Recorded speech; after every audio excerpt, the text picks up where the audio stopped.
Ngibingelele kuphinda kuphila kufinyela khona le channel yethu eyunqa phambili uMkhanyakude TV. Igama lami nguVusi Mavusana, insizwa yaphansi le kwaMhlaba iyalingana. Bafowethu, namhlanje ngizoniphathela amaciko amabili engicabanga ukuthi aseMkhanyakude okumkhathazi noMroza akasebenzisana ke lamaciko kule yaminyaka sukela nje kudala. uMkhathazi bayamazi ke.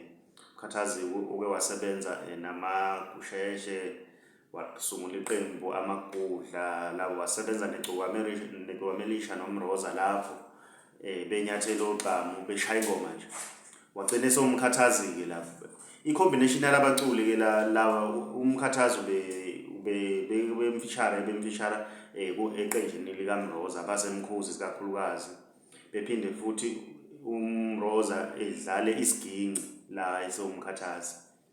Engifisa ukuthi ke lokhu siqonde ukuthi ivideo yethu ibheke ivideo yethu ibheke ekuthenini uMkhathazi akasabonakala emculweni, hayi emculweni kuma event kade nje sagcina ukubona uMkhathazi mhlambe nezingqwele zingangifakazela uma zikhona zingangifakazela. Ngiyazi ukuthi zikhona ingqwele engifisayo ukuthi siqonde lokhu njengamanje ukuthi lento lefanele ilungiseke noma ngabe uMkhathazi mhlambe imisebenzi ukuthi umuntu ade emxhumanela nabantu bemicimbi akasekho eduze kwakhe. Abangakhohlwa ke phela umlando wakhe ukuthi lo muntu ubani okewenza nasengomeni ehlukanisa unyaka kuMroza wayekhona. uMkhathazi wayekhona kule ngoma ukuthi siyobulala uVan Damme. So lokho akusizi izinto ofanele beyikhohlwe. Nanokuthi ke phela unomlando ke kulento yeqhude ukuthi ahambe laphana nonomlando futhi wabulala iSteen. Ilokho ke nje bafethu ngifisa ukuveza lokho ukuthi bahleli bemicimbi noma ngabe manager isekho eduze kwakhe ade esebenza naye kodwa ningamkhohlwa. Engingakusho ke cha hayi bafowethu ke uMroza akufani noma ngayithola isupport ngalendlela ofanele ngabe uyithola ngayo ngoba phela naye unomlando omkhulu. Futhi ke engifuna ukugcizelela ngifuna ukusho ukuthi lezi insizwa lezi ziyadingana lezi insizwa uMroza noMkhathazi. Kusekhona la obona khona ukuthi la fanele ngabe ukhona uMroza ukhona uMkhathazi.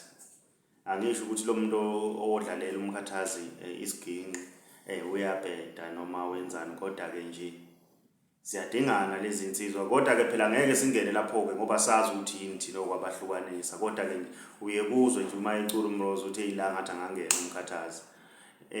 Uzwe la uma ukuthi uzwe futhi uthi engomeni kaMroza ngathi angangena uMkhathazi nasengomeni kaMkhathazi ngathi angangena uMroza. Uzwe ukuthi la kufanele ngabe kugijima ama-backing kaMroza.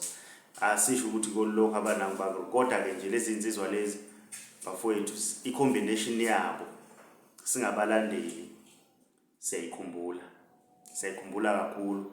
Sengazi ukuthi uNkulunkulu angabasiza bafowethu ukuthi lezi insizwa zithi ukuphinde zihlangane zibambisane ngokomculo. Bese bahleli bemicimbi ngikini ke manje ningawathatha ama-side manager ukuthi wayesebenza naye manager kanjani.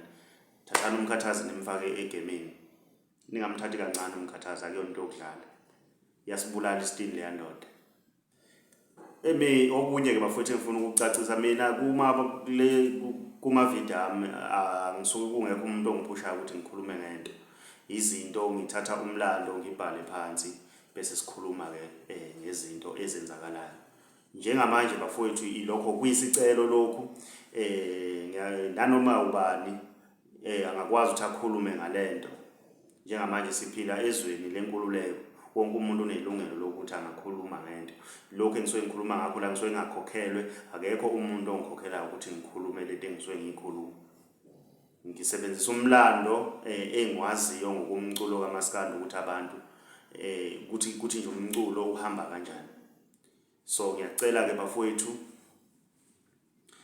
njengoba kade ngishilo nakwamanye ama-video ukuthi bafowethu ofuna ukukhangisa impahla yakhe ukuthi masi senza ama-video ethu sigqoke leyo mpahla yakhe siyikhangise angasithinta sichumane bese siyamtshela ukuthi senza kanjani ukuze sizokwazi ukuthi simkhangisele impahla yakhe nje kulonyaka asikhokhisa imali simkhangisele.